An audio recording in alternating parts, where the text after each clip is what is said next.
करेंगे बर्फिस्तान में चल रहे ऑपरेशन देवदूत की। और से जुड़ी बड़ी खबर आपको बता दें, उत्तरकाशी में ऑपरेशन देवदूत जारी है।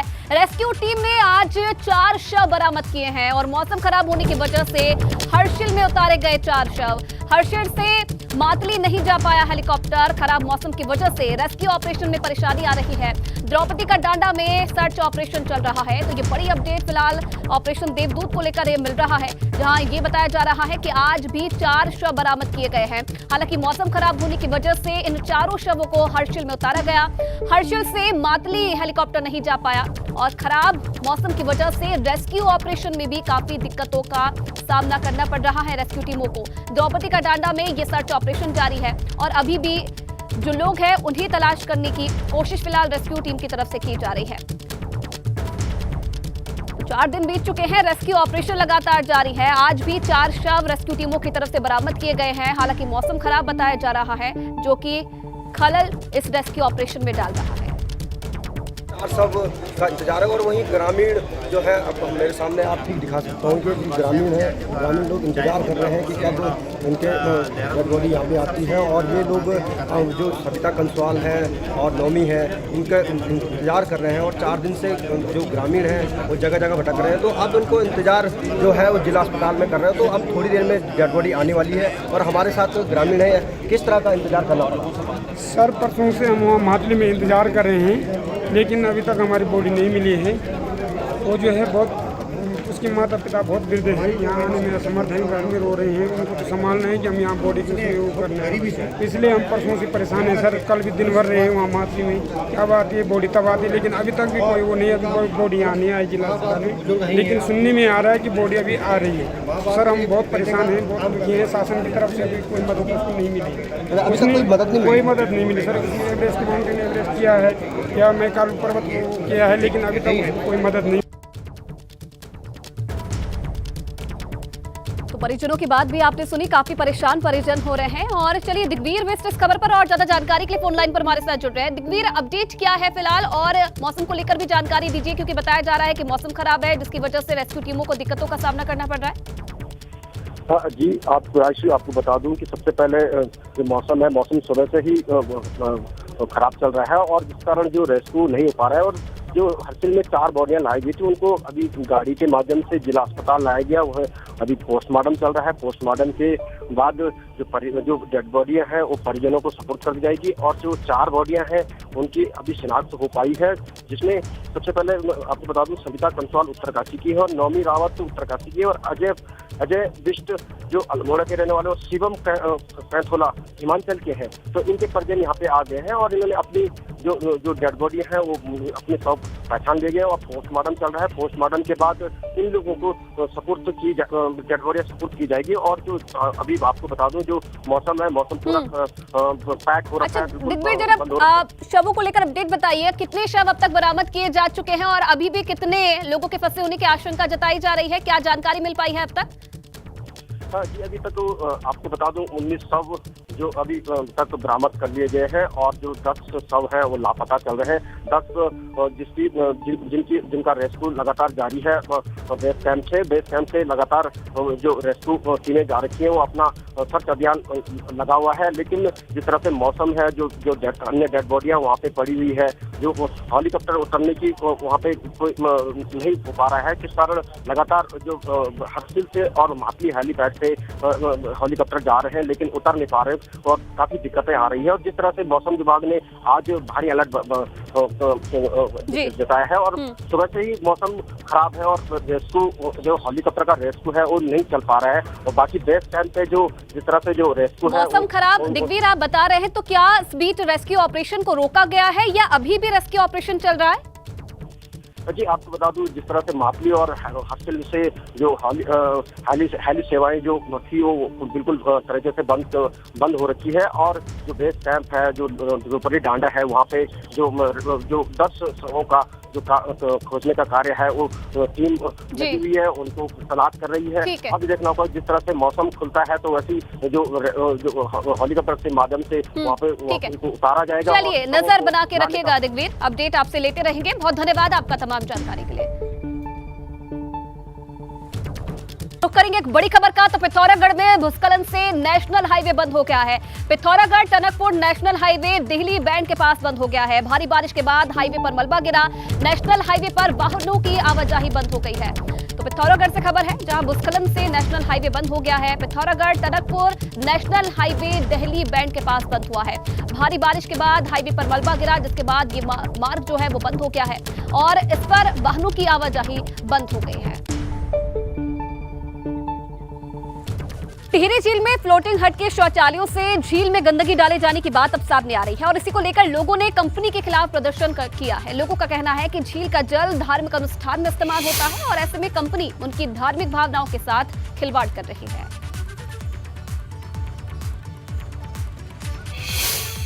सरकार ने जो नियम बनाए थे उनको देते टाइम कि ये जो इसका मलमूत्र होगा इसको बोर्ड के द्वारा टेक किया जाएगा और बाहर बायोगैस बनाकर इसका समाप्ति की जाएगी, परंतु कंपनी अपने 2-4-5 लाख रुपए के फायदे के लिए इस मलमूत्र को लगातार पिछले 1 साल से टिहरी झील में डाल रहा है। जबकि हम लोग गंगा माँ पर हमारी आस्था है और ये हमारी माँ है और हम इसको अपने पितृ पूजन में इस जल को लेते हैं। हमारे अनेकों साधु संत इस जल को अपने स्नान के लिए लेते हैं। बड़े बड़े धर्मों में इस जल का उपयोग किया। रुड़की के पिरान कलियर में उर्स चल रहा है और उर्स में शामिल होने के लिए 150 पाकिस्तानी जायरीनों का जत्था लाहौरी एक्सप्रेस से रुड़की पहुंचा।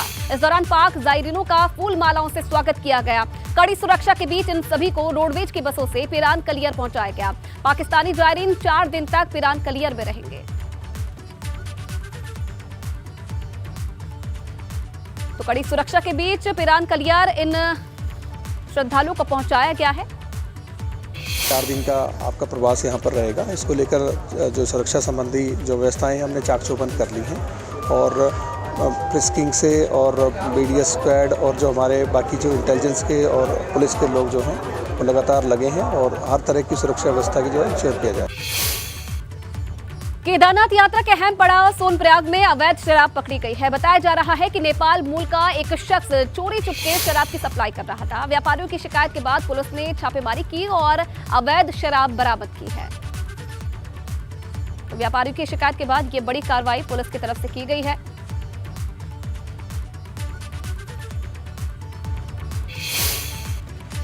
और 4 धामों के कपाट बंद होने की तारीख तय कर दी गई है और अब महज 2 दिन का समय और बचा है जब इस साल 4 धाम यात्रा का समापन होने वाला है, लेकिन कई जो धाम है वो 2 दिन बाद ही बंद हो जाएंगे।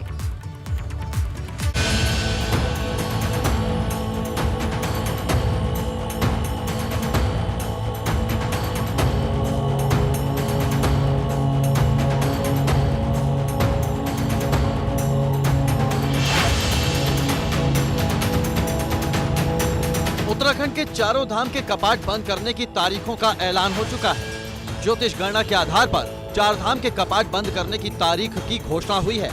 गंगोत्री धाम के कपाट 26 अक्टूबर को दोपहर 12 बजे बंद कर दिए जाएंगे।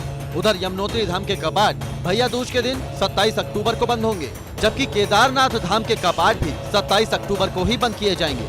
वहीं बद्रीनाथ धाम के कपाट 19 नवम्बर को दोपहर 3:35 पर बंद होंगे। विजयदशमी के अवसर पर धामों को बंद करने की जो तिथि है वो तय की गई और केदारनाथ जी के जो धाम के कपाट जो बंद होंगे वो 26 अक्टूबर को भैया दूज के अवसर पे होंगे। बद्रीनाथ जी के कपाट 19 नवंबर को दोपहर में 3:35 पर बंद होंगे। इस प्रकार से जो अन्य धाम है, मदमहेश्वर जी हैं, तुंगनाथ जी हैं, इनके भी कपाट बंद होने की तिथियां निश्चित हो गई है और अभी वर्तमान में भी यात्रा जो है बहुत सुचारू तरीके से चल रही है और बड़ी संख्या में श्रद्धालु धामों की ओर आ रहे हैं। कपाट बंद होने की तारीख के ऐलान के बाद अब इस बार की यात्रा संपन्न होने में महज कुछ दिनों का समय बाकी रह गया है। बारिश कम हो गई है, इसलिए कपाट बंद होने से पहले 4 धाम में श्रद्धालुओं की संख्या और बढ़ेगी। एबीपी गंगा के लिए देहरादून से रवि कैंतुरा की रिपोर्ट। विधानसभा बैकडोर भर्ती मामले में सुर्खियों में आए मंत्री प्रेमचंद अग्रवाल ने एक बार फिर से सफाई दी है। प्रेमचंद ने कहा कि उनके विधानसभा अध्यक्ष के कार्यकाल तक सब कुछ ठीक हुआ, मगर उन्हें विलेन की तरह पेश किया गया, मगर कांग्रेस प्रेमचंद पर हमलावर है। न मैंने पहले कोई ऐसी टिप्पणी की है, न मैं आज कर रहा हूँ। किसी भी पहलू पे, किसी भी स्तर पे जांच हो, दूध का दूध और पानी का पानी हो जाएगा। हाँ, ये बात सच है कि मेरे को किस प्रकार से लोगों ने इस मुद्दे को घुमा के और किस प्रकार से मुझे ही टारगेट किया गया, इसको लेके मैं भी बहुत अचंभित हूँ। मैं इस उत्तराखंड में पैदा हुआ हूँ, उत्तराखंड आंदोलनकारी हूँ और उत्तराखंड की धरती पे मुझे इस बात का गर्व है कि अभी तक कोई आक्षेप, कोई आरोप मेरे ऊपर नहीं लगा। आप मेरा राजनीतिक जीवन देखिए, जब से मेरा छात्र जीवन से लेके अब तक कोई इस प्रकार की टिप्पणी, आरोप नहीं लगा।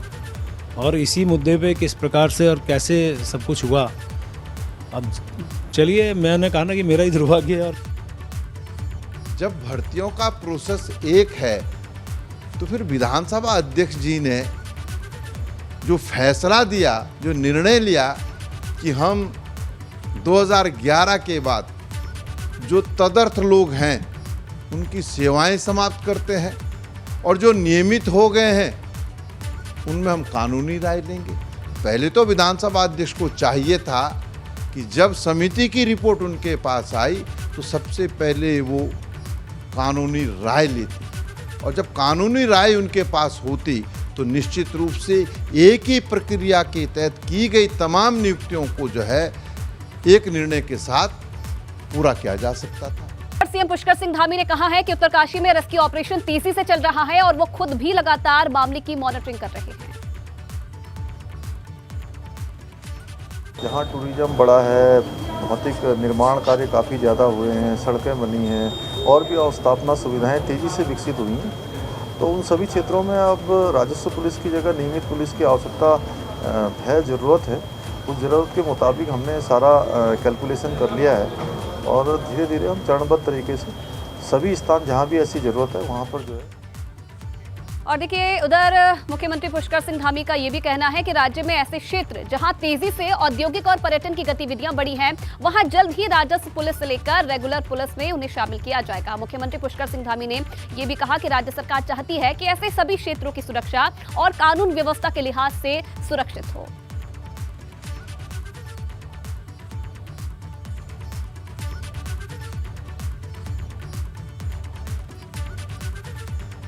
तो मुख्यमंत्री पुष्कर सिंह धामी का बयान, जिस तरीके से लगातार महिला सुरक्षा को लेकर बात रख रहे हैं मुख्यमंत्री पुष्कर सिंह धामी, और ये भी कहना है उनका कि आने वाले समय में जो औद्योगिक और पर्यटन गतिविधि है वो भी बढ़ेगी। लगातार सरकार इस ओर ध्यान दे रही है और सुरक्षा के लिहाज से अब रेगुलर पुलिस को जिम्मेदारी मिलेगी। रेगुलर पुलिस की जिम्मेदारियों को बढ़ाने की कोशिश अब सरकार की तरफ से की जा रही है और ये भी कहा कि राज्य सरकार चाहती है कि ऐसी सभी क्षेत्रों की सुरक्षा और कानून व्यवस्था के लिहाज से सुरक्षित हो, जहां पर रेगुलर पुलिस को अब जो जिम्मेदारियां हैं वो दी जाएगी। तो राजस्व की जगह अब रेगुलर पुलिस होगी, क्योंकि पिछले दिनों जिस तरीके से अंकिता हत्याकांड हुआ उसके बाद लगातार पुलिस पर सवाल उठ रहे थे। तो उत्तराखंड के ऊंचाई वाले इलाकों में आज बर्फबारी हुई है। जोशीमठ, पिथौरागढ़ की बर्फबारी की तस्वीरें सामने आई है। हेमकुंड साहिब की पहाड़ियां तो बर्फ से ढक गई हैं।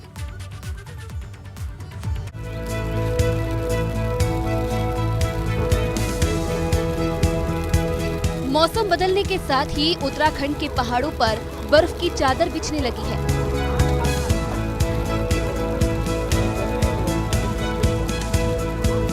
धारचूला की ऊंचाई वाले इलाकों में बर्फबारी हो रही है। उच्च हिमालयी क्षेत्र गुंजी में ये बर्फबारी की तस्वीर है, जहां बर्फ ऐसे गिर रही है मानो सर्दी का मौसम आ गया हो।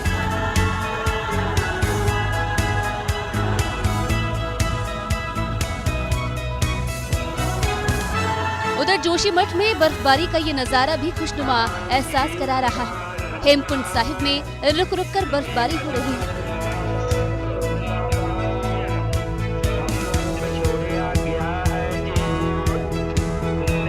हेमकुंड परिसर में बर्फ गिरी है तो वहीं उसके आसपास की पहाड़ियों की चोटियों पर भी बर्फ जम गई है। हेमकुंड साहिब के कपाट बंद होने में अब महज 3 दिन का वक्त बचा है। 10 अक्टूबर को हेमकुंड साहिब के कपाट बंद हो जाएंगे और जाहिर है उससे पहले ही बर्फबारी होना तीर्थ यात्रियों के लिए खुशखबरी है। एबीपी गंगा के लिए जोशीमठ से रणजीत रावत के साथ धारचूला से नीरज की रिपोर्ट।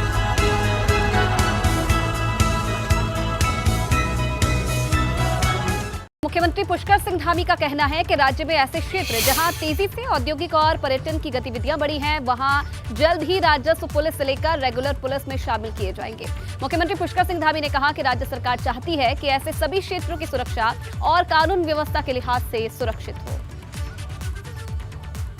जहाँ टूरिज्म बड़ा है, भौतिक निर्माण कार्य काफ़ी ज़्यादा हुए हैं, सड़कें बनी हैं और भी अवस्थापना सुविधाएं तेज़ी से विकसित हुई हैं, तो उन सभी क्षेत्रों में अब राजस्व पुलिस की जगह नियमित पुलिस की आवश्यकता है, ज़रूरत है। उस ज़रूरत के मुताबिक हमने सारा कैलकुलेशन कर लिया है और धीरे धीरे हम चरणबद्ध तरीके से सभी स्थान जहाँ भी ऐसी ज़रूरत है वहाँ पर जो है नियमित पुलिस को कर रहे हैं। उधर मुख्यमंत्री पुष्कर सिंह धामी का कहना है कि राज्य सरकार महिलाओं की सुरक्षा के लिए बेहद गंभीर है और इसी कड़ी में आज सचिवालय में महत्वपूर्ण बैठक होने जा रही है, जिसमें अहम फैसले लिए जाएंगे। सभी मातृशक्ति की सुरक्षा हो, महिला सशक्तिकरण हो और महिला क्षेत्रों में जो अपराध बढ़े हैं उनको कैसे उस पर अंकुश लगाया जाए कि उन घटनाएं जो हुई हैं उनकी पुनरावृत्ति न हो, उसको लेकर अभी एक बड़ी बैठक अभी हम लोग करने वाले हैं और उस बड़ी बैठक में सारे जो ज़रूरी दिशा निर्देश हैं वो होंगे और सारे पहलुओं को उस पर रखा जाएगा, पहलुओं पर बात की जाएगी, जिससे कि जो है महिला सशक्तिकरण मजबूती से।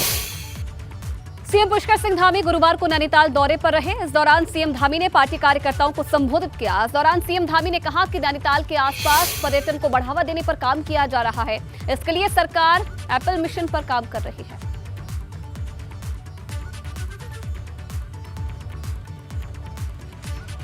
वहीं पिथौरागढ़ में 1 करोड़ की धोखाधड़ी का मामला सामने आया है। शराब व्यवसायी पर अपने ही पार्टनर को धोखा देने का आरोप लगा है।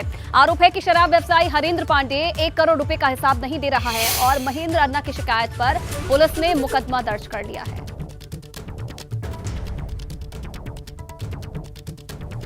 कोतवाली पिथौरागढ़ में एक मुकदमा पंजीकृत किया गया है, जिसमें एक वाइन शॉप के कारोबारी ने, जो कि पार्टनरशिप में उनकी फर्म चलती थी, उसमें दूसरे पार्टनर पर धोखाधड़ी के आरोप लगाए हैं और उनकी जो पार्टनरशिप थी वो लगभग 3 वर्ष पुरानी है और जो वादी है उनके द्वारा ये आरोप लगाए गए हैं कि जो प्रॉफिट्स हैं उनको शेयर नहीं किया गया है और दूसरे पार्टनर के द्वारा धोखाधड़ी करते हुए उनके साथ जो है अपराध किया गया है। इधर फूलों की घाटी को 31 अक्टूबर को सैलानियों के लिए बंद कर दिया जाएगा और इस बार फूलों की घाटी में रिकॉर्ड तोड़ पर्यटक पहुंचे हैं। फूलों की घाटी में 20,000 पर्यटक आ चुके हैं, जो फूलों की घाटी में एक सीजन में पर्यटकों की सबसे ज्यादा संख्या है। इससे पहले 2019 में 17,424 सैलानी फूलों की घाटी को देखने पहुंचे थे।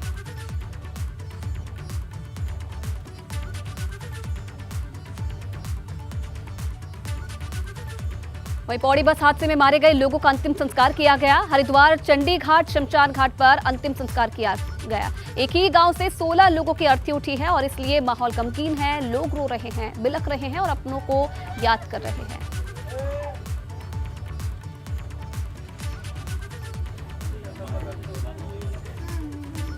मेरे चाचा जी का नाम रमेश है और दूसरे चाचा जी का नाम श्री सोहन लाल, तीसरे का बिरजलाल, उसमें एक भाई अमन और एक भाई श्री सुमन। उनकी डेड बॉडी आई थी। बोलने की भी हिम्मत नहीं हो रही मेरी। अपनी आंखों के सामने मैंने कोटद्वार में सब डेड बॉडियाँ देखी और वहाँ पे हॉस्पिटल में भी मुझे कोई वो नहीं मिला। बहुत परेशान रहे हम। सारा परिवार है भाई। जेठ है, मेरा जेठ का लड़का है, दूसरा जेठ है उसका लड़का है, देवर है, देवर का लड़का है। सारा गांव हमारा गांव के रहते हैं, सारा गांव है हमारा। कितना सहन करेंगे? एक होता तो हम सहन भी कर लेते, इतना सहन कौन कर पाएगा भाई।